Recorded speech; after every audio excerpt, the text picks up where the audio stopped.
قرآن میں جو اس کا کوئی امکان نہیں ہے۔ تاریخ میں ایسے بہت سارے واقعات نقل ہوئے جو اسی ایک عام آدمی کے ذہن میں یہ سوال اٹھتا ہے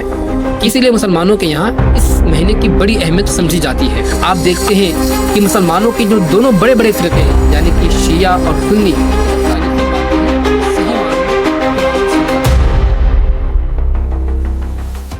محرم کا مہینہ چل رہا ہے اور یوں تو ہجری کیلنڈر میں محرم کا مہینہ یہ پہلا مہینہ ہے، یعنی کہ ہجری کیلنڈر اسی مہینے سے شروع ہوتا ہے۔ اسی لیے اس مہینے کی ایک اہمیت ہے مسلمانوں کے یہاں، کیونکہ مسلمان عام طور پہ ہجری کیلنڈر کو بھی یوز کرتے ہیں، اور ہجری کیلنڈر میں جو فرسٹ مہینہ ہے، پہلا مہینہ ہے، وہ محرم کا مہینہ ہے۔ اس وجہ سے اس کی ایک اہمیت مسلمانوں کے یہاں ہے۔ لیکن اسی کے ساتھ ساتھ تاریخ میں ایسے بہت سارے واقعات نقل ہوئے جو اسی مہینے سے جڑی ہوئی ہے، یعنی کہ اگر آپ تاریخ اور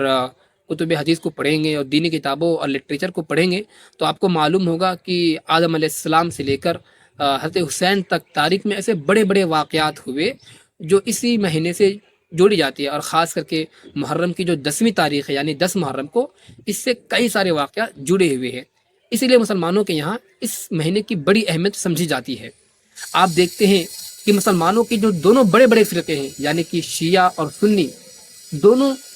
10 محرم کو بڑے اہتمام کے ساتھ مناتے ہیں۔ خلاصہ یہ ہے کہ مسلمانوں کے یہاں اس مہینے کی بڑی اہمیت سمجھی جاتی ہے۔ اب ایک عام آدمی کے ذہن میں یہ سوال اٹھتا ہے کہ کیا خاص کر کے جو 10 محرم کے دن جس طرح کے ماتم اور جس طرح کے میلے وغیرہ شیعہ اور سنی دونوں میں لگتے ہیں، کیا اسلام سے اس کا کوئی تعلق ہے؟ اسلام یعنی قرآن و حدیث سے، قرآن و سنت سے اس کا کوئی ثبوت ملتا ہے؟ تو اس کا سیدھا سا جواب یہ ہے کہ دیکھیے، قرآن میں جو اس کا کوئی امکان نہیں ہے۔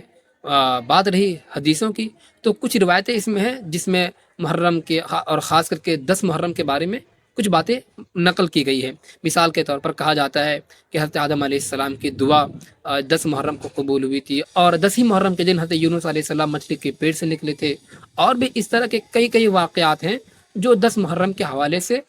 تاریخ کی کتابوں میں نقل کی گئی ہے۔ لیکن سوال اٹھتا ہے کہ یہ بھائی اس وقت کن کو معلوم تھا کہ یہ 10 محرم کو ہونے والا ہے؟ کیونکہ محرم تو ہجری کیلنڈر کا پارٹ ہے، اور ہجری کیلنڈر کی اسٹارٹنگ جو ہوئی ہے وہ تو حضرت عمر کے زمانے سے ہوئی ہے۔ تو بھائی یہ سب تاریخی باتیں ہیں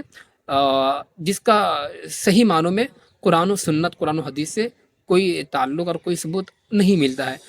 اور خاص کر کے دوسری بات جو کہ 10 محرم کے دن جو جلسے جلوس اور ماتم شیعہ سنی دونوں کے یہاں عام طور پہ ہوتا ہے، اس کا تو کوئی تعلق ہو ہی نہیں سکتا،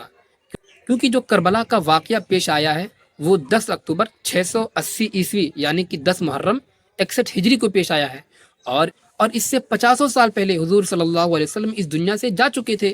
تو قرآن و سنت سے اس کے تعلق ہونے کا کوئی امکان ہی نہیں ہوتا کہ 10 محرم کا جو واقعہ پیش آیا، خاص کر کے واقعہ کربلا، وہ کوئی قرآن و سنت سے اس کا کوئی تعلق ہو۔ یہ بات تو عام مسلمان کے لیے تھی جو تاریخ کو اور علم شریعت کو اتنی ڈیپتھ میں نہیں جانتے ہیں، ورنہ اہل علم کے لیے بات تو واضح ہوگی کہ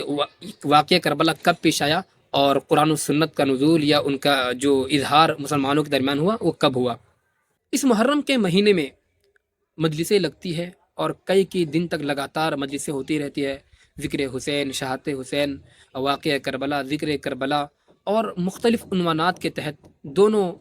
فرقوں میں یعنی کہ شیعہ اور سنی دونوں جماعتوں میں اس طرح کی مجلسیں لگتی ہے، اور 10 دن تک تقریباً ہر روز مجلسیں ہوتی ہے، اور واقعات، بیانات، خطبات ہوتے رہتے ہیں۔ اور ان خطبات میں بہت سارا جعلی، من گھڑت اور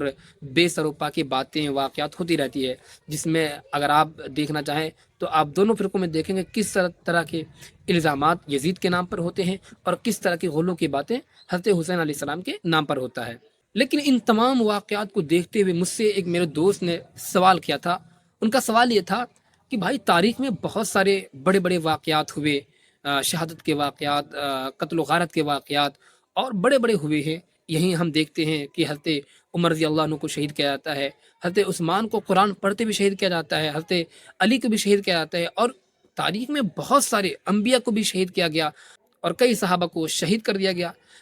لیکن حضرت حسین علیہ السلام کے واقعے میں ایسی کیا خاص بات تھی، ایسی کیا وجہ تھی کہ جس نے اس واقعے کو اتنا مشہور کر دیا اور اس واقعے کو اتنا زیادہ لیا گیا کہ مسلمانوں کے دونوں فرقے اتنی اہمیت کے ساتھ اس کے شہادت کے واقعے کو مناتے ہیں۔ تو یہ سوال یقیناً قابل غور ہے۔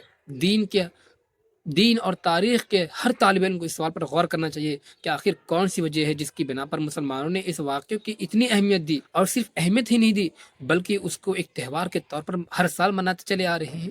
تو یہ سوال یقیناً قابل غور ہے۔ تو آج کی ویڈیو میں انہی باتوں پر اکتفا کرتا ہوں، اور میں اسی طرح کی محرم کے تعلق سے کئی ویڈیو اپلوڈ کرتا رہوں گا۔ اگر آپ چاہتے ہیں کہ وہ باتیں جو سوسائٹی میں کہیں نہیں ہوتی، وہ سوالات جو سوسائٹی میں کہیں نہیں اٹھتے، اگر آپ چاہتے ہیں کہ آپ تک وہ باتیں، وہ سوالات پہنچے، تو آپ اس چینل کو ضرور سبسکرائب کریں اور اس سے جڑ جائیں۔